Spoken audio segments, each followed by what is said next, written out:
రేపు కాంగ్రెస్ పార్టీ కీలక సమావేశం నిర్వహిస్తోంది. మంగళవారం ఉదయం 10:30 ఏఐసీసీ అధ్యక్షుడు మల్లికార్జున ఖర్గే అధ్యక్షతన ఢిల్లీలో మీటింగ్ జరగనుంది. ఈ సమావేశానికి అన్ని రాష్ట్రాల పీసీసీ అధ్యక్షులు, రాష్ట్రాల ఇన్ఛార్జీలు, రాష్ట్రాల ఇన్ఛార్జ్ జనరల్ సెక్రటరీలు హాజరు కానున్నారు. ఈ సమావేశంలో ప్రజా సమస్యలపై పోరాడుతూ ప్రజలకు మరింత చేరువయ్యేలా బృహత్తర కార్యాచరణ సిద్ధం చేయనుంది హస్తం పార్టీ. రాష్ట్రాల్లోని పార్టీ పరిస్థితులను సమీక్షించి చేపట్టాల్సిన కార్యాచరణను కూడా ఖరారు చేయనుంది. ఇక పార్టీని క్షేత్రస్థాయిలో బలోపేతం చేయడం పైన రాష్ట్రాల నాయకత్వానికి హైకమాండ్ సూచనలు ఇవ్వనుంది. మరోవైపు తెలంగాణ సహా 8 రాష్ట్రాలకు కొత్త పీసీసీ చీఫ్లను నియమించడంతో పాటు ఏఐసీసీ ప్రక్షాళనలో భాగంగా కొత్తగా జనరల్ సెక్రటరీలు రాష్ట్రాల ఏఐసీసీ ఇన్ఛార్జీలను కూడా ప్రకటించే అవకాశం ఉంది. యువ నేతలకు జాతీయ స్థాయిలో బాధ్యతలు అప్పగిస్తూనే కొత్త నాయకత్వాన్ని సిద్ధం చేసుకునే ఆలోచనలో కాంగ్రెస్ అధిష్టానం ఉన్నట్లు తెలుస్తోంది. దీంతో రేపు జరిగే కాంగ్రెస్ పార్టీ కీలక సమావేశంపై పొలిటికల్ సర్కిల్స్ లో ఆసక్తి ఏర్పడింది.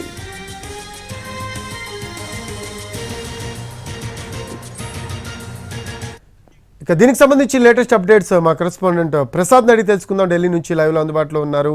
ప్రసాద్, రేపు కాంగ్రెస్ పార్టీలో కీలక సమావేశం జరగబోతుంది. రేపు కాంగ్రెస్ పార్టీది, దీనికి సంబంధించి లేటెస్ట్ అప్డేట్స్ ఏంటి, అలాగే ఏ అంశాల మీద ప్రధానంగా చర్చించే అవకాశం ఉంది? రాహుల్ గాంధీ చేపట్టినటువంటి భారత్ జోడో యాత్ర ప్రజల్లో కదలిక తీసుకొచ్చింది. అదేవిధంగా లోక్సభ ఎన్నికల్లో పెద్ద ఎత్తున స్థానాలను గెలుపొందే విషయంలో రాహుల్ గాంధీ భారత్ జోడో యాత్ర చాలా ఉపయోగమైందన్న అంశాన్ని కాంగ్రెస్ పార్టీ పూర్వ అధ్యక్షురాలుగా ఉన్నటువంటి సోనియా గాంధీ ఎంపీలతో మాట్లాడుతూ ఈ గత ముగిసినటువంటి పార్లమెంట్ సమావేశాల సందర్భంగా చెప్పింది. అయితే అదే తరహాలో అదే సమరోత్సాహంతో ప్రజలతో ఎప్పుడు కూడా నిరంతరం ఉండాలి, దీనికి సంబంధించి ఒక కార్యాచరణను సిద్ధం చేసుకొని ఇటు ఎంపీలు పార్లమెంట్లో తమ యొక్క శక్తి సామర్థ్యాలను మేరకు ప్రజల అంశాలపై పోరాటంతో పాటు క్షేత్రస్థాయిలో కూడా ప్రజల యొక్క అంశాలను, ప్రజా సమస్యలను దృష్టిలో పెట్టుకుని పనిచేయాలి, దీనికి సంబంధించి ఒక బృహత్తరమైనటువంటి కార్యాచరణ రూపొందించుకోవాలన్నది సోనియా గాంధీ ఆలోచన. ఆ సోనియా గాంధీ సూచన మేరకు ప్రస్తుత కాంగ్రెస్ పార్టీ అధ్యక్షుడిగా ఉన్నటువంటి మల్లికార్జున ఖర్గే అధ్యక్షతన పీసీసీ అధ్యక్షులు, అదేవిధంగా ఆయా రాష్ట్రాల ఇన్ఛార్జి జనరల్ సెక్రటరీలు, అదేవిధంగా ఇన్ఛార్జి ఏఐసీసీ జనరల్ సెక్రటరీలు వీరంతా కూడా రేపు హాజరు కావాలని చెప్పి ఆదేశాలు జారీ చేశారు.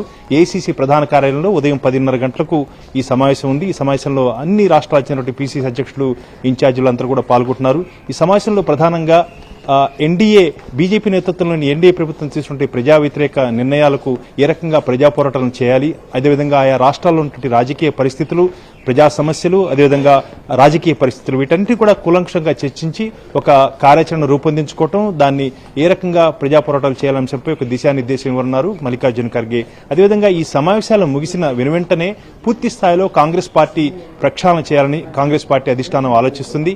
ఏఐసీసీ జనరల్ సెక్రటరీలు అదేవిధంగా ఇన్ఛార్జీలు అన్ని రాష్ట్రాలకు నియామకం చేయడంతో పాటు కొత్తగా 8 రాష్ట్రాలకు పీసీసీ అధ్యక్షులను కూడా నియామకం చేయాలని చెప్పి కాంగ్రెస్ పార్టీ ఇప్పటికే రంగం సిద్ధం చేసుకుంది. ప్రధానంగా తెలంగాణతో పాటు కర్ణాటక ఈ 2 రాష్ట్రాల్లో కూడా కాంగ్రెస్ పార్టీ అధికారంలో ఉంది. గతంలో పీసీసీ అధ్యక్షులుగా పనిచేసినట్టు ఇప్పుడు ప్రభుత్వ అధినేతలుగా ఉన్నారు. ఒకరు తెలంగాణ ముఖ్యమంత్రి రేవంత్ రెడ్డి కాగా మరొకరు డీకే శివకుమార్ అక్కడ ఉప ముఖ్యమంత్రిగా కూడా ఉన్నారు. కాబట్టి వీరిద్దరి నుంచి పార్టీ బాధ్యతను తప్పించి కొత్తగా పీసీసీ అధ్యక్ష నియామకం చేయడం, అదేవిధంగా పూర్తి స్థాయిలో పార్టీ ప్రజలతో మమేకం అయ్యి పనిచేసే విధంగా పూర్తి స్థాయిలో బాధ్యతలు ఇవ్వాలన్నది కాంగ్రెస్ పార్టీ ఆలోచన. కాంగ్రెస్ పార్టీ ఇటు తెలంగాణ, కర్ణాటకతో పాటు పశ్చిమ బెంగాల్, ఒడిశా, బీహారు, జార్ఖండ్, ఛత్తీస్గఢ్, మధ్యప్రదేశ్ 8 రాష్ట్రాలకు కూడా పీసీసీ అధ్యక్షులను నియామకం చేయడంతో పాటు ఏసీసీ జనరల్ సెక్రటరీలు, ఇన్ఛార్జీలను అదేవిధంగా సెక్రటరీని కూడా నియామకం చేసి ఒక కొత్త రూపును కాంగ్రెస్ పార్టీకి ఇవ్వాలి, అదేవిధంగా ఒక కొత్త నాయకత్వాన్ని సిద్ధం చేసుకోవాలన్నదే రాహుల్